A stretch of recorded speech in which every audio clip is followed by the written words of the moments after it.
Nice, Donitri. Oi. Loh. Kena teman sendiri. Kena teman sendiri. Habis fluid. Offside, kena teman sendiri. Kalau nggak kena tadi mungkin ketepis kiper kali.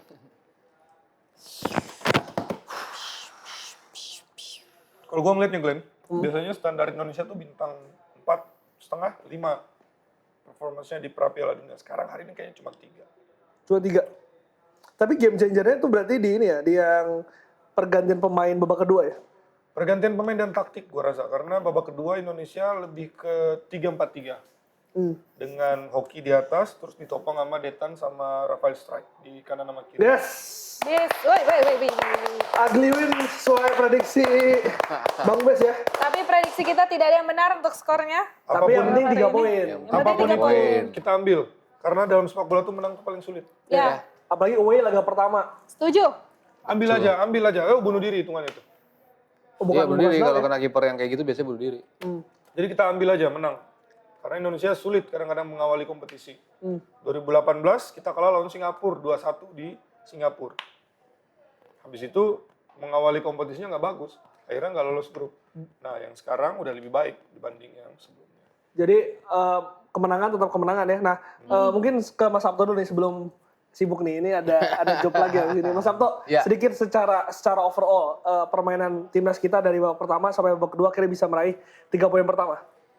Iya, tadi kita singgung nggak mudah.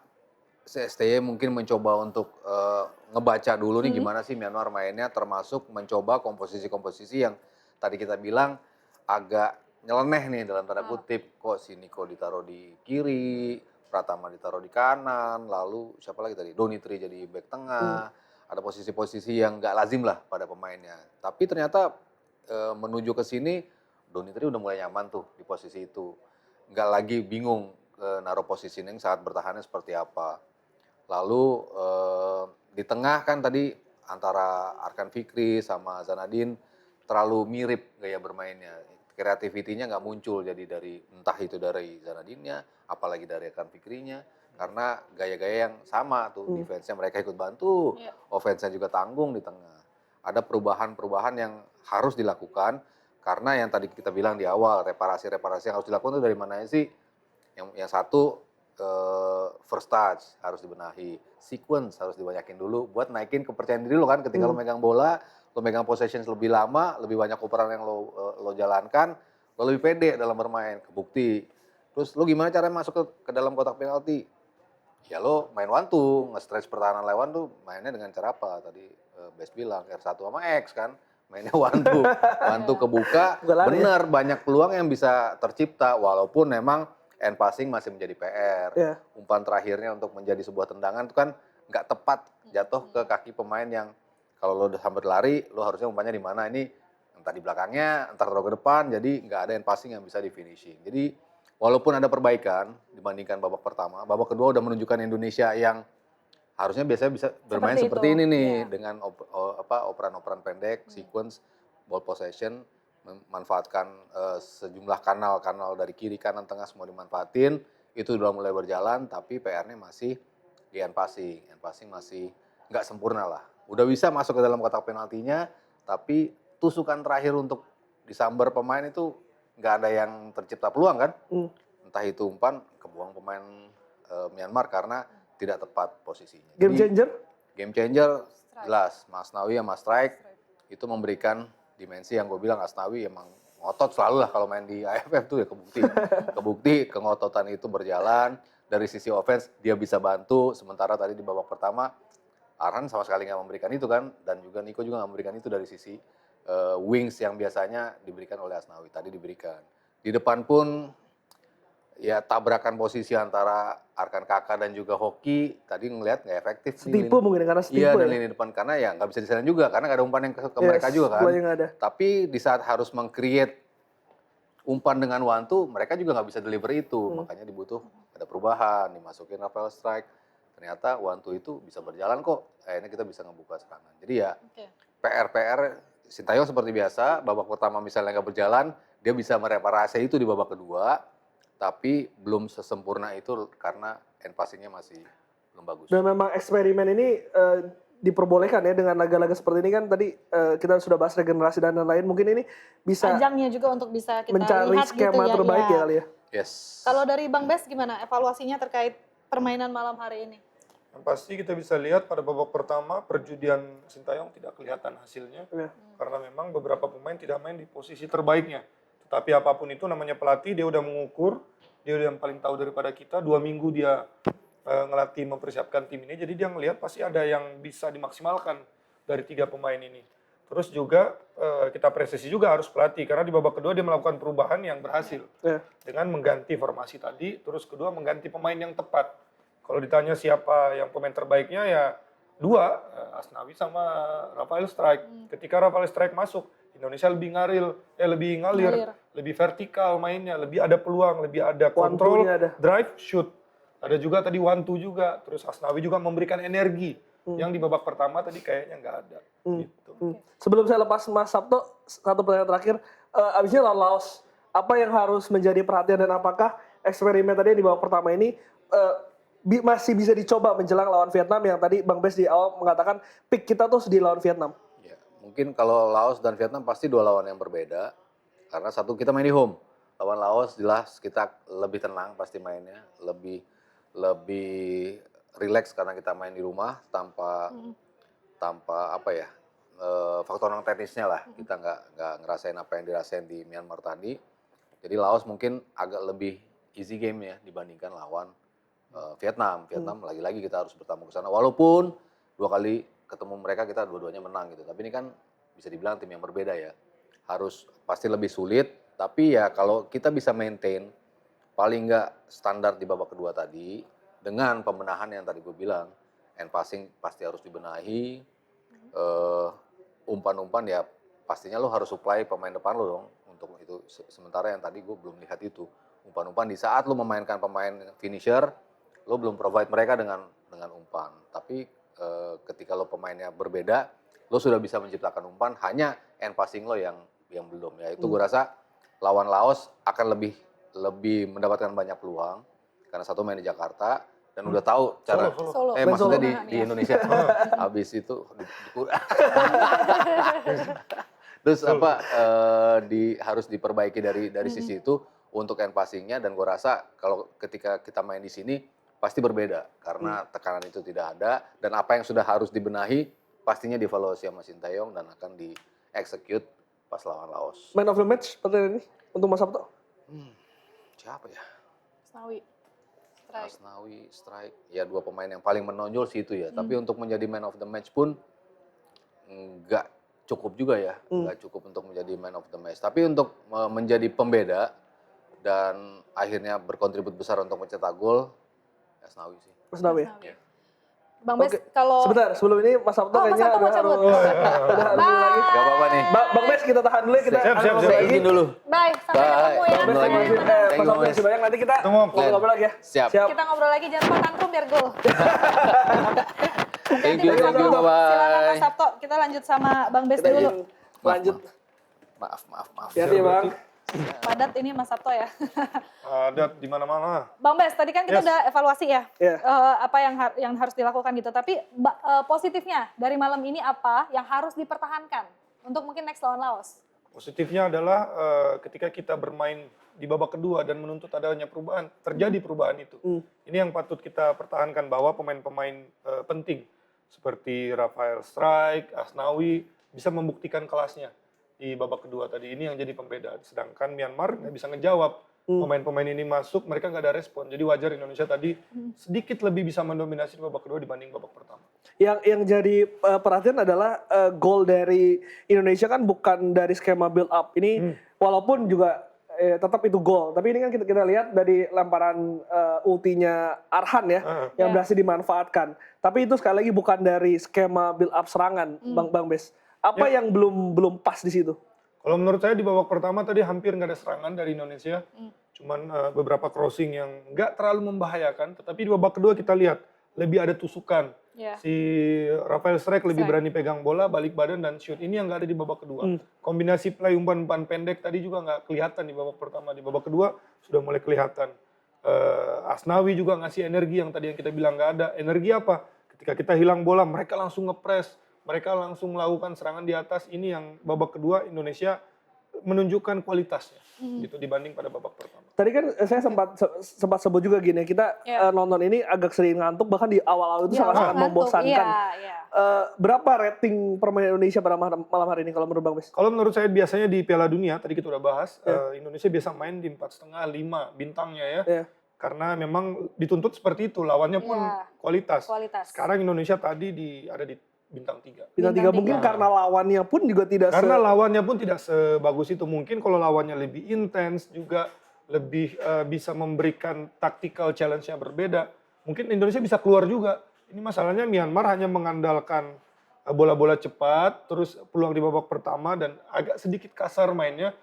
Dan babak kedua hilang. Menurut saya Myanmar udah nggak main babak kedua. Hanya babak pertama tadi, itu pun di 15-20 menit pertama. Di awal ya. Nah untuk nanti lawan Laos, Bang Bes tadi kan kita sudah sempat bahas dikit. Gimana, apa yang harus dilakukan? Selain mungkin nanti kalau dari kita kan di home ada faktor yang bikin kita lebih nyaman, lebih Nah ini nggak tahu nih, apakah nyaman, pede, atau bahkan beban. Karena kan beda suasana nih. Apalagi main di Solo. Mainnya di Solo. Di Solo saya dengar sold out ya. Tiketnya sold out. Tapi dalam kompetisi yang singkat seperti ini panjang kompetisinya, tetapi pendek-pendek. Jadwalnya 3 hari. Oh iya, jarak istirahatnya ya. Kalau kita sebagai pelatih ngelihat jadwal yang dekat-dekat seperti ini, yang penting adalah selain pertandingan adalah recovery, persiapan. Kalau misalnya udah dilakukan recovery, pemain-pemain inti yang kita ingin siapkan di pertandingan selanjutnya, kayak misalnya lawan Vietnam, tentunya akan dilakukan apa? Rotasi. Ini bisa jadi memberikan kesempatan untuk pemain lain yang tadi disebutkan. Contoh Ronaldo Kuateh mungkin bisa dapat kesempatan untuk main pertama. Terus pemain lain juga seperti Hanan juga mungkin bisa dapat kesempatan. Yang pasti kita udah harus bisa build momentum. Kita harus bisa build momentum karena 4 pertandingan ini sama pentingnya semua. Kita udah ngelewatin yang pertama, sekarang ya, lawan Laos ya kita nggak boleh meremehkan, tetapi tetap harus menang. Tetapi jangan lupa di sebelah udah nunggu kayaknya nih Thailand. Kalau kita mau langsung lawan Thailand di semifinal, ya kita slow-slow aja gitu lawan Vietnam. Tetapi kalau kita mau all in lawan Vietnam, kita juga harus siapkan pemainnya. Nggak mungkin, feeling saya nggak mungkin. Yang main di Myanmar 90 menit, main juga di Laos 90 menit, main juga di Vietnam 90 menit. Pasti akan ada rotasi. 1, 2, 3 pemain mungkin bisa, tetapi kalau 11-11-nya kayaknya nggak. Pasti ada rotasi nanti. Karena planningnya tadi Bang Bes bilang, picknya harus sudah di Vietnam ya. Gimana caranya pick itu di Vietnam? Gimana caranya picknya itu ada di Vietnam dan lanjut terus sampai fase knockout. Karena kita tahu targetnya adalah mempersiapkan tim dengan baik. Juara itu adalah bonus. Tadi kita bahas juga kalau udah masuk ke fase knockout apapun bisa terjadi. Betul. Ya kan mau lawannya Thailand pun kita pede juga akhirnya kalau fase knockout karena tegang lah pasti, faktor kelelahan juga akhirnya nanti muncul baik Indonesia maupun Thailand. Kalau tapi pengen ini, gue pengen lihat lini per lini. Kalau dari penjaga gawang dulu mungkin ya pertandingan hari ini. Ada beberapa kali save tadi. Kalau dari penjaga gawang, di antara semua pemain yang dipanggil, semuanya main di kompetisi tertinggi. Baik itu Liga 1 maupun di Liga yang di luar. Ini dari Liga 2. Ini membuktikan bahwa kualitas Liga 2 Indonesia juga nggak jelek. Ya kan nggak kalah. Ini dibuktikan dengan apa? Tadi beberapa save-nya dia yang dilakukan, nggak perlu berlebihan. Nggak perlu sampai kayak buang badan untuk foto. Tetapi dia melakukan emang ada gimana? Banyak, maksudnya bola-bola gampang tapi dia jatuh gitu. Tapi tadi lebih mengamankan. Ini kayaknya mungkin dari faktor pelatih dari timnas sendiri ya, udah bagus juga. Terus di klub juga kita tahu dia bagus. Jadi menurut saya ini debut yang baik dari kiper. Karena clean sheet di debut senior itu kan sesuatu ya, apalagi beberapa main di Myanmar. Babak pertama tadi membahayakan loh. Betul. Tapi dia berhasil, nggak perlu kayak saving yang berlebihan, dia easy catch, istilahnya tenang. Yang susah di bola itu adalah composure, ketenangan, dan dia udah punya itu. Tadi juga ada di beberapa komentar tadi menyoroti posisi dari Donitri yang dipasangkan dengan Ferrari dan kagok. Ini. Ya dia agak kagok, selain juga karena postur, mungkin fisik juga nggak mumpuni. Karena kalau kita main 5 itu, biasanya kita main 5, kita akan minta salah satu back kalau lawan pegang, kita akan suruh dia untuk press keluar. Dan mungkin ini karena dia udah nggak terbiasa main di posisi itu, mungkin dia agak ragu. Ada takut-takut dikit, ya kan? Takut ada nggak yang cover di belakang. Jadi sedikit babak pertama lini bolongnya Indonesia itu di Doni. Tapi secara komunikasi 3 itu Ferrari, Kadek dan juga Donitri untuk pertandingan pertama, apakah sudah padu, Bang Mes? Kalau dari komunikasi kita nggak perlu ragukan dengan Ferrari dan Kadek, dia udah bermain Main di bersama Liga ya? sangat sering. Donitri juga sesekali main di Persija. Jadi dari segi komunikasi menurut saya nggak ada yang salah. Cuman di organisasi. Kadang-kadang komunikasinya udah jalan, tetapi organisasinya nggak jalan. Karena kalau kita bertahan, kita tuh ada 3 faktor, 3 prinsip yang harus dilakukan kalau bertahan. Marking, cover, balance. Mungkin markingnya udah dilakukan, balance-nya udah dilakukan, covernya mungkin yang kurang. Ada aja yang kurang tadi tuh pada pas babak pertama. Mungkin kita nggak terlalu perhatiin di ending-ending ya, tapi banyak komentar netizen tuh menyoroti Ronaldo Kuateh yang bilang katanya kayak linglung, terus gimana Bang Bes? Kita tahu ini adalah kompetisi resminya dia setelah dia cedera cukup Panjang, lama, ya. terus juga dia pulang pergi luar negeri main di klubnya, terus dia main sekarang ya wajar ada rasa gugup itu tadi, ada rasa tegang itu Tapi tadi. kelihatan ya? Tetapi kelihatan sedikit mungkin karena Indonesia juga lagi ditekan. Ya. Jadi kita nggak bisa lihat dia bisa pegang bola. Ya. Pemain depan itu kita bisa lihat kualitasnya kalau dia pegang bola. Nah tadi nggak terlalu banyak dapat bola. Perpanjangan waktu tadi kebanyakan Indonesia yang banyak yang diserang, banyak bolanya di situ. Mungkin dari menit bermainnya juga belum bisa kita Kita nilai iya, dari Kuateh. Tapi yang menarik Karena adalah kan di senior, ya kan ketika dia main di senior, ketika dia di Korea jarang dapat menit bermain, ketika dia main di timnas senior dia agak-agak nggak maksimal juga waktu itu. Tapi kan wajar tuh namanya pemain. Pasti. Tapi yang menarik lagi ini Gin, Rafael Strike juga tadi kan juga seperti bahas menjadi salah satu pembeda dan kelihatan attacking kita lebih hidup, lebih ada yang buka ruang, one two Dia itu lebih berani jalan, juga. berani pegang bola. Ya kita bisa bilang dia adalah game changernya tim nasional Indonesia Yes. era sekarang. Baik itu di senior maupun di sekarang di under 22 atau senior under 22. Ketika dia datang tadi dia membawa perbedaan, dia bisa dribbling, dia bisa bawa dan posisinya memang lebih rendah dibanding Arhan Kakak ataupun Hoki Caraka. Jadi ketika kita pegang bola dia udah ada di situ tuh di umpan, terus dia bisa dribbling, dia bisa penetrasi dan jangan lupa dia juga tadi ada shooting satu yang menurut saya lumayan bagus. Ini yang mungkin yang kurang di babak pertama tadi inisiatif untuk kreativitas di sepertiga terakhir kurang. Mungkin cuma Marcelino tadi yang berani ngambil. Tapi kayaknya memang kalau dari skema Sintayong, tipe striker seperti Rafael ini memang sudah digantikan karena babak pertama tadi Arkan Kakak dan juga Arkan Kakak dan juga Hoki Caraka kan tidak bisa depth tidak bisa terlihat tidak bisa menjalankan skema yang biasa dimainkan oleh Sintayong. Ya karena ini kayaknya pertama kali juga kita lihat setelah sekian lama Indonesia menggunakan 5-3-2 Betul. atau 3-5-2. Kalau kita lagi Dengan dua striker murni. Dengan dua striker, striker murni. ya. Kalau kita pakai dua seperti itu, tentu kita berharapnya ada banyak crossing, ada banyaknya true pass. Suplai bola itu ya? Suplai bolanya kurang tadi. Jadi istilahnya striker nomor 9-nya jadi nggak efektif.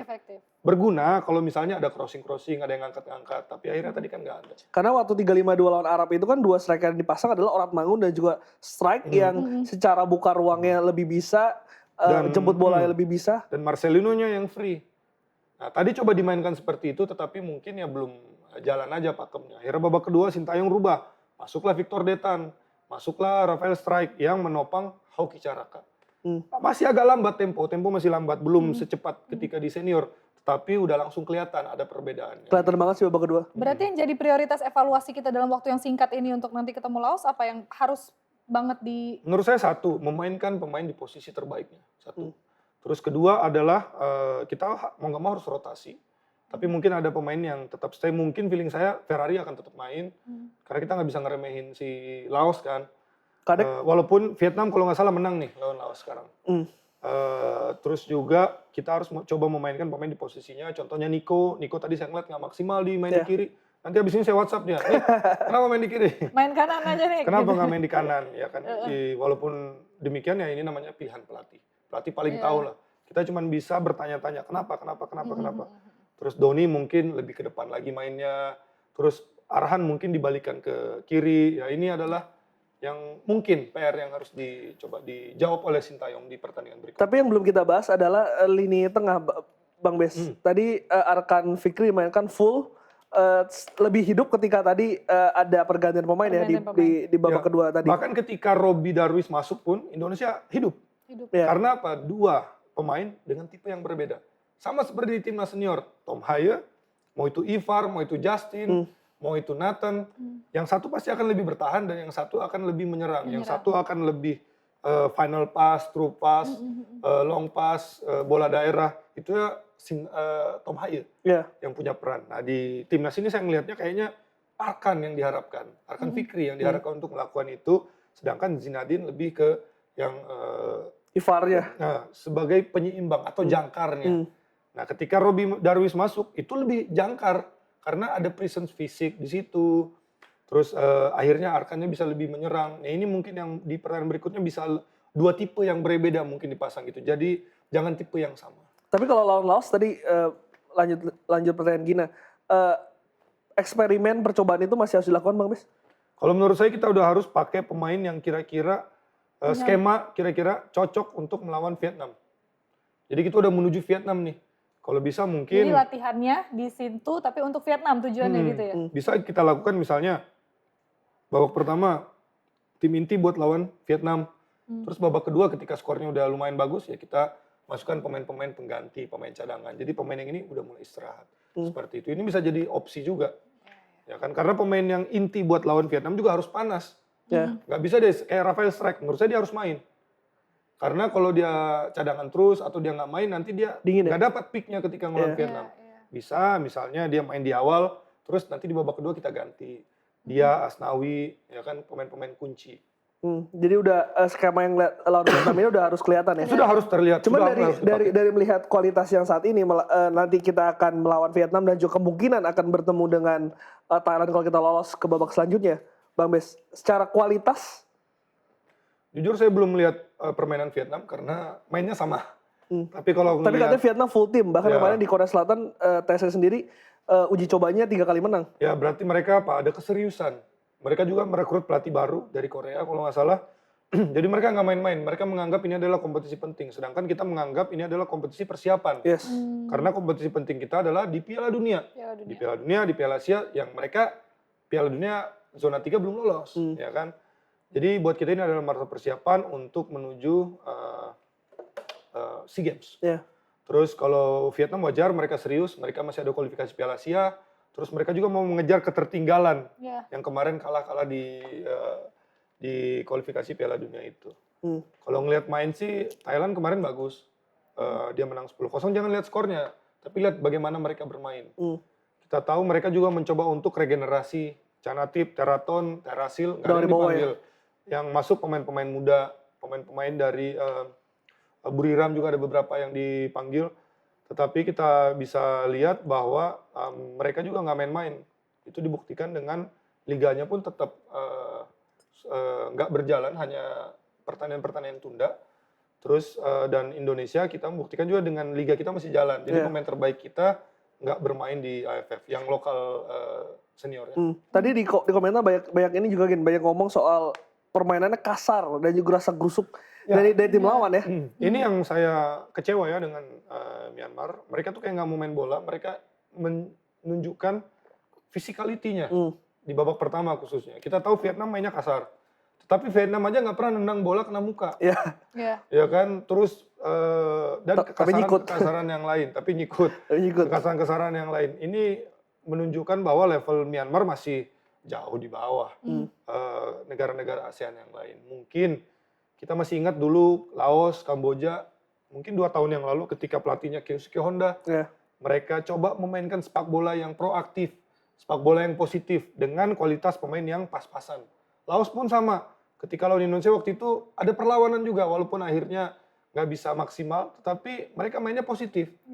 Kadang-kadang supporter atau fans kita yang dari luar ini akan mengapresiasi tim-tim yang berani ngambil resiko untuk bermain sepak bola dibanding bola tendang long, main fisik, kasar. Ini kan nggak sportsmanship-nya kurang gitu, dari Myanmar. Tapi memang apapun itu juga kita tidak boleh anggap remeh ya. Terbukti kan tadi sama Myanmar kita juga harus kerja keras. Harus kerja keras. Laos nanti gitu kan, dan dengan tujuan kita Vietnam. Tapi Bang Bes ini kan baru pertama juga ya AFF ataupun ASEAN Cup ini menggunakan skema turnamen. Betul. Glenn ya. Nah ini tuh lebih menguntungkan atau merugikan menurut Bang Bes yang mungkin lebih tahu gitu? Biasanya kan terpusat satu negara.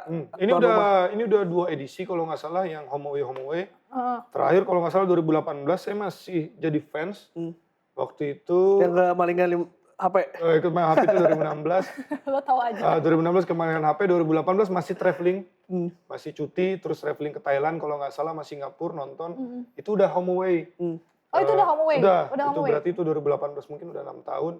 Ini apa, dalam artian kita nggak membebankan tuan rumah kepada satu negara. Kalau kita mainnya di satu negara aja, tuan rumahnya jadi kayak ada beban.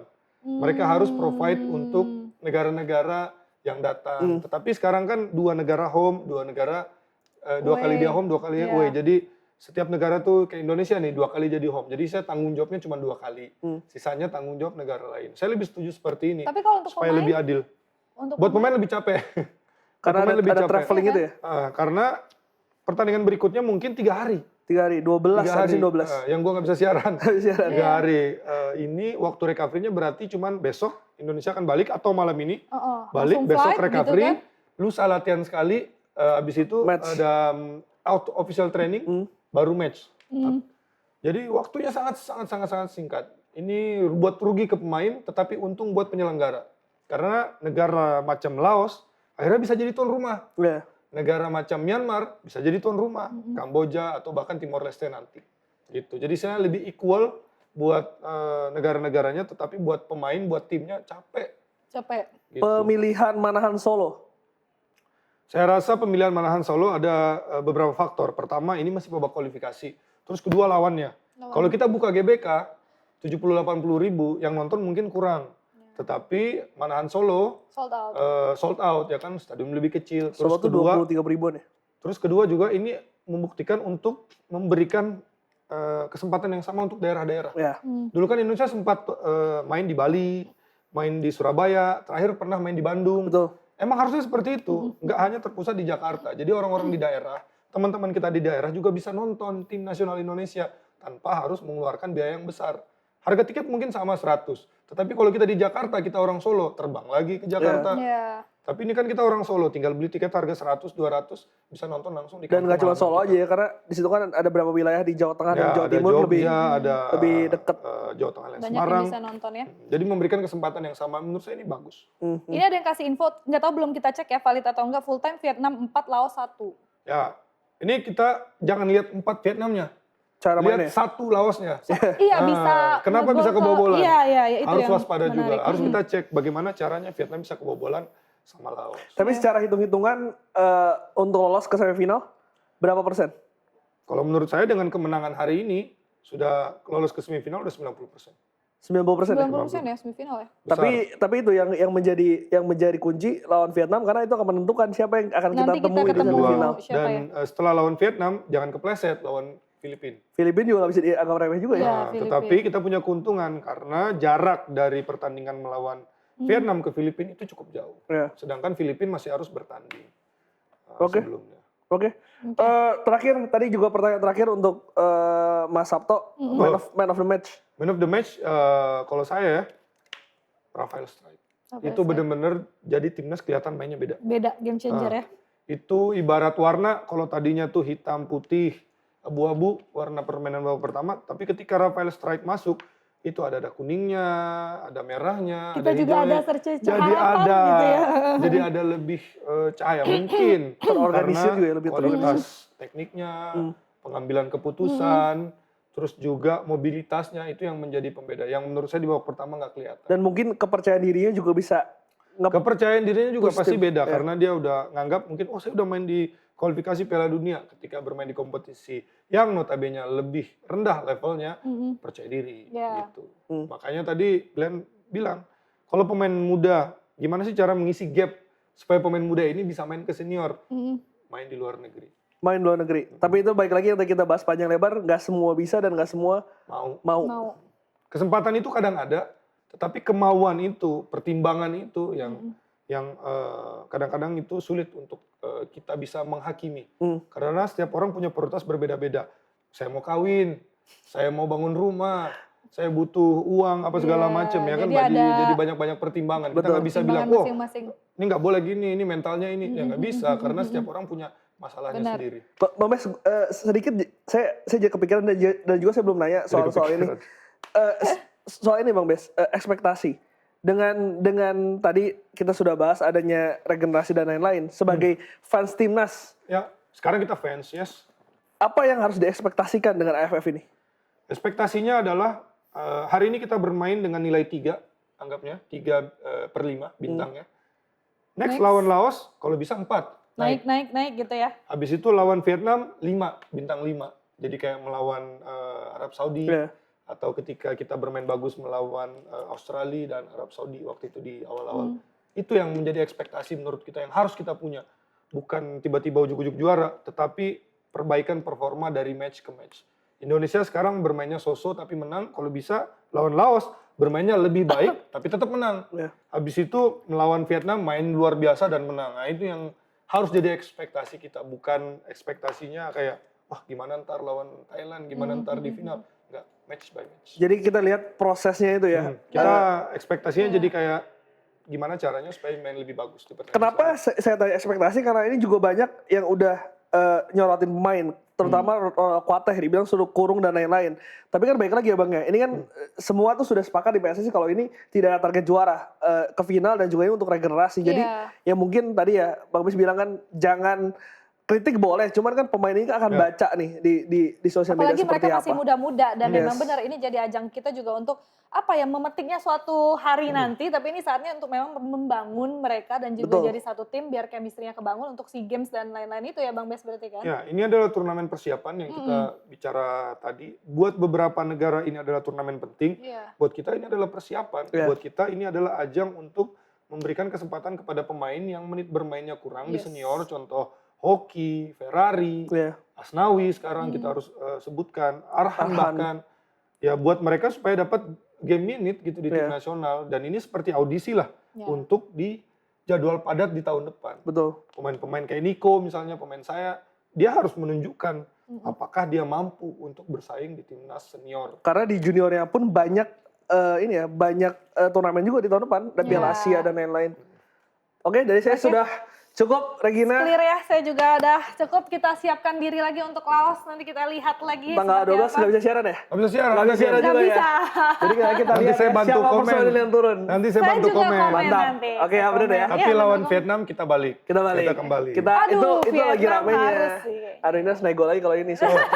Oke, Bang Mes, terima kasih Thank you, banyak. Bang Bes. Sudah main. Thank you. Gen, terima kasih Thank you, banyak. Glenn. Pamit-pamit untuk Thank you teman-teman. semua yang udah nonton hari ini ya. Jangan lupa nanti kita nonton lagi, kita bahas lagi, kita review lagi. Pokoknya semangat terus. Ingat jangan apa sih bahasanya Jangan kalau membuli. komen jangan bully, jangan bully bully. juga para pemain kita, kasih semangat supaya mainnya semakin oke kayak kata Bang Bes tadi. Jangan Betul. pesimis juga. Dan pesimis juga ya, tetap optimis ya. Tapi optimis, tapi harus realistis juga ya. Ekspektasinya harus Kita mungkin dijaga. main kurang bagus hari ini, tetap masih lebih baik daripada Myanmar. Betul, dan 3 poin tetap 3 poin ya. Kemenangan tetap kemenangan. Orang Brazil pernah bilang, nggak ada gol yang jelek. Yang jelek itu nggak mencetak gol. Nah. Itu dia. Yang penting ada gol tadi dan penting kita gol. menang. Tim percaya diri, evaluasi. Lawan Laos, ya bintang 4. Walaupun ugly win, 3 poin sudah di tangan, modal berharga, start yang baik untuk timnas Indonesia. Oke, let's go. Nanti kita ketemu lagi di Laos. Kita pamit dulu. Saya Regina Valeria. Saya Glenn Joshua. Sama Bang Bes. Liputan Sport pamit. Bye-bye. Sampai jumpa. Thank you.